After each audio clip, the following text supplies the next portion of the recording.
Movie की शुरुआत में हमें बताया जाता है कि आज से 2 साल पहले एक अमेरिकन फैमिली ने रॉन्ग टर्न ले लिया था और वो मिलिट्री एरिया सेक्टर 16 में पहुंच गए थे, जहां पर उनके साथ बहुत बुरा होता है क्योंकि नेक्स्ट मॉर्निंग तक उनकी फैमिली के आधे मेंबर मारे जा चुके थे। इसके बाद आर्मी ने वहां पर सर्च एंड डिस्ट्रॉय मिशन शुरू किया। उस फैमिली के साथ हुई पूरी घटना हमने पार्ट 1 में देखी थी और अब कहानी प्रेजेंट टाइम में आती है, जहाँ पर हम सेक्टर 16 को देखते हैं, जिसमें कुछ वैज्ञानिक रिसर्च कर रहे होते हैं और उनकी सिक्योरिटी के लिए सीनियर कर्नल अपने कुछ साथियों के साथ वहां पर मौजूद होता है। ऑपरेशन के दौरान एक साइंटिस्ट किसी दूसरे साइंटिस्ट से कांटेक्ट करने की कोशिश करता है, लेकिन वो माइन के बेस में होता है, जिसकी वजह से उनका कांटेक्ट नहीं हो पाता है। इसलिए वो मिशन के मैनेजर को कॉल करता है। उस समय हम देखते हैं कि उस बेसमेंट में काम कर रहे साइंटिस्ट को किसी ने बेरहमी से मार दिया है। मैनेजर से भी कोई रिप्लाई नहीं मिलने के कारण वो साइंटिस्ट वहाँ से जाने लगता है। तब उसे एक म्यूटेंट दिखता है जो किसी मरे हुए सांप को खा रहा था। वो उस वैज्ञानिक को वहाँ से चले जाने के लिए कहता है, लेकिन वो उसकी बात को समझता।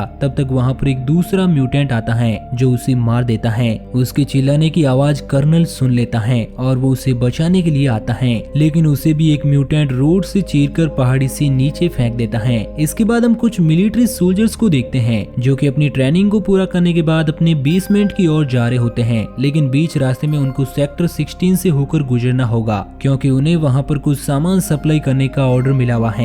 लेकिन जब वो सभी वहां पर पहुंचते हैं तो उन्हें वहां पर कोई नहीं मिलता और इसकी खबर देने के लिए वो अपने बीच से कांटेक्ट करने की कोशिश करते हैं, मगर वहां पर सिग्नल बहुत ज्यादा वीक होता है, जिसकी वजह से उनका कांटेक्ट नहीं हो पाता। तभी उन्हें पहाड़ी पर कुछ चमकदार रोशनी दिखती है, जिसे देखकर उनका कैप्टन सॉर्ज कहता है कि शायद वहां पर किसी को हमारी मदद की जरूरत है। इसलिए वो अपने फौजियों के साथ उस पहाड़ी की ओर निकल जाता है और 2 सोल्जर वहीं पर रुकते हैं, जिनका नाम नेपोलियन और एम्बर होता है। जब सभी सोल्जर्स आगे जा रहे होते हैं तभी अचानक से एक सैनिक माइन के एक गड्ढे में गिरने लगता है, मगर तभी उसे दूसरे सैनिक बचा लेते हैं, लेकिन उसकी वजह से उसका पैर फ्रैक्चर हो जाता है और इसलिए कैप्टन सॉर्ज उसे वापस कैंप जाने के लिए कहता है। दूसरी ओर जब नेपोलियन हल्का हो रहा था तो अचानक से टॉयलेट से एक हाथ बाहर आता है, जिसे देखकर वो डर जाता है और चिल्लाते हुए बाहर आकर एम्बर को बताता है। जब वो अंदर जाकर देखते हैं तो वहाँ पर एक घायल आदमी होता है, जिसे देखकर वो दोनों काफी ज्यादा डर जाते हैं। वो घायल आदमी उस कैंप पर चल रहे मिशन का एक डॉक्टर था, जिसे उन म्यूटेंट ने पूरी तरह से घायल करके मरने के लिए फेंक दिया था। उसकी हालत बहुत ही ज्यादा खराब होती है। वो एम्बर को सिर्फ इतना ही कहता है कि वो यहाँ पर है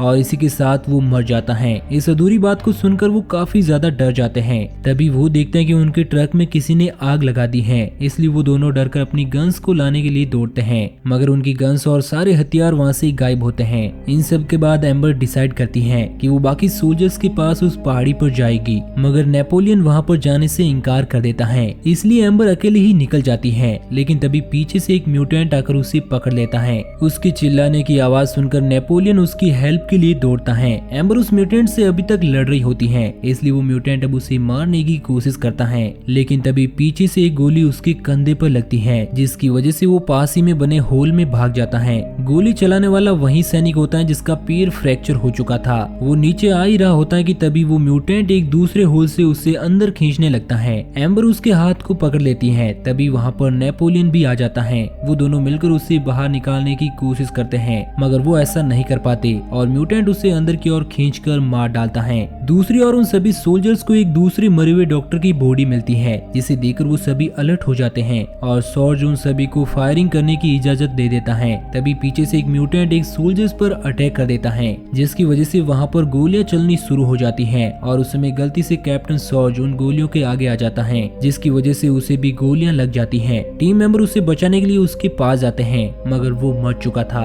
उसी समय एम्बर और नेपोलियन भी वहाँ पर पहुँच जाते हैं और अपने साथ हुई घटना के बारे में बताते हैं, जिसे सुनकर सभी लोग समझ जाते हैं कि हम बहुत बड़ी मुश्किल में फंस चुके हैं और उनके पास मदद बुलाने का कोई भी जरिया नहीं है, इसलिए उन सभी को खुद ही यहाँ से जिंदा निकलने के लिए लड़ना होगा। वो सभी सॉर्ज की डेड बॉडी को वापस कैंप पर ले जाने का डिसीजन लेते हैं। इसके लिए उन्हें डेड बॉडी को किसी के साथ रस्सी से लटक कर नीचे भेजना होगा और इस काम के लिए एक सोल्जर मान जाता है, जिसकी गोली से सॉर्ज मरा था। वो उसे रस्सी की सहायता से नीचे भेजते हैं और बाकी लोग उस रस्सी को पकड़ कर रखते हैं, लेकिन अचानक से रस्सी टूट जाती है और वो सोल्जर भी मारा जाता है। उस समय वो नोटिस करते हैं कि रस्सी टूटी नहीं बल्कि उसे काटा गया था। इसका मतलब वो म्यूटेंट अब उन्हें एक एक करके मारना चाहते हैं। काफी सोच विचार कर वो लोग पहाड़ी से नीचे उतरना शुरू करते हैं। तब आगे जाकर उन्हें कर्नल मिलता है, जो कि बहुत ज्यादा घायल होता है। वो लोग कर्नल से बाहर निकलने का रास्ता पूछते हैं। तब कर्नल उन्हें बताता है कि तुम्हें इस जगह से बाहर निकलने के लिए माइंस में से होकर जाना पड़ेगा, मगर तुम उन म्यूटेंट से बच नहीं पाओगे क्योंकि वो तुम्हें जहाँ पर देखेंगे वहीं पर मारने की कोशिश करेंगे। लेकिन लड़कियों को वो नहीं मारते क्योंकि वो उन्हें ब्रीस्ट फीडिंग के लिए यूज करते हैं। ये सुनकर नेपोलियन उससे गुस्से में पूछता है कि तो फिर हम उन लोगों से कैसे बच सकते हैं। तब कर्नल सिर्फ एक ही वर्ड कहता है, सिंपल। ये कहकर वो अपने आप को गोली मार लेता है। अगले सीन में हम एम्बर और मिसी को देखते हैं जो दोनों अकेली बैठी हुई होती हैं क्योंकि ये म्यूटेंट के लिए बनाया गया एक जाल होता है। उन दोनों को अकेला देखकर एक म्यूटेंट उनकी ओर आता है, मगर उसी वक्त सभी सोल्जर मिलकर उसे गोलियों से भून देते हैं। उस दौरान मिसी उन सब से थोड़ी दूर होती है, इसलिए एक म्यूटेंट उसे पकड़ लेता है। उसके चिल्लाने की आवाज सुनकर सभी लोग माइन की ओर भागते हैं। अब जब सभी लोग माइन के अंदर जाने वाले होते हैं तब एक सोल्जर अंदर चलने से मना कर देता है और वापस चला जाता है, मगर कुछ ही देर बाद उसे एक म्यूटेंट मार देता है। दूसरी ओर जब वो लोग माइन के काफी अंदर चले जाते हैं तो एम्बर और नेपोलियन एक गड्ढे में गिरकर किसी हिडन जगह पर चले जाते हैं। बाकी लोग उन्हें ढूंढने की काफी कोशिश करते हैं। उसी दौरान एक म्यूटेंट एम्बर को पकड़ लेता है, लेकिन इस बार नेपोलियन एक बड़ी सी पत्थर से उसका सर कुचल देता है जिससे वो मारा जाता है। और उसी वक्त एक और म्यूटेंट वहाँ पर आ जाता है जो कि अंधा होता है। एम्बर और नेपोलियन उससे बचने की कोशिश में एक अंडरग्राउंड रूम में गिर जाते हैं जहाँ पर उन्हें हेंसिल नाम का एक म्यूटेंट मिलता है जिसे हमने फिल्म की शुरुआत में देखा था।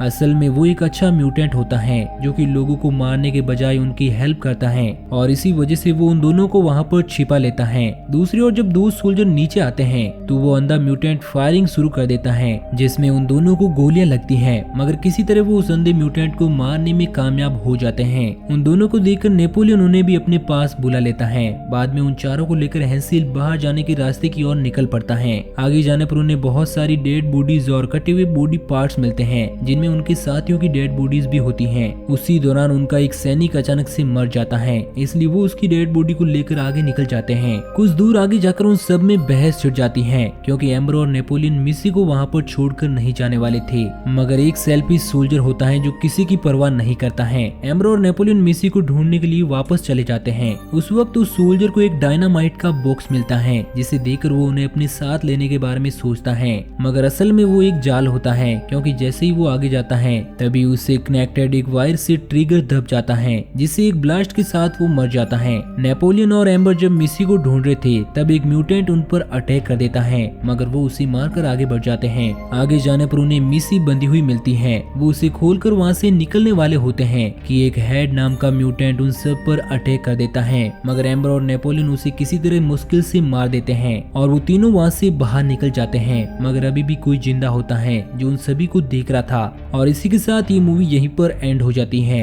तो दोस्तों अगर आपको इस मूवी की कहानी पसंद आई हो तो हमारे चैनल को सब्सक्राइब जरूर करना ताकि आपको इसी तरह की एंटरटेनिंग कहानियों का डेली डोज मिलता रहे। बाकी मैं मिलूंगा आपसे किसी नई दिन नई कहानी के साथ, तब तक के लिए गुड बाय।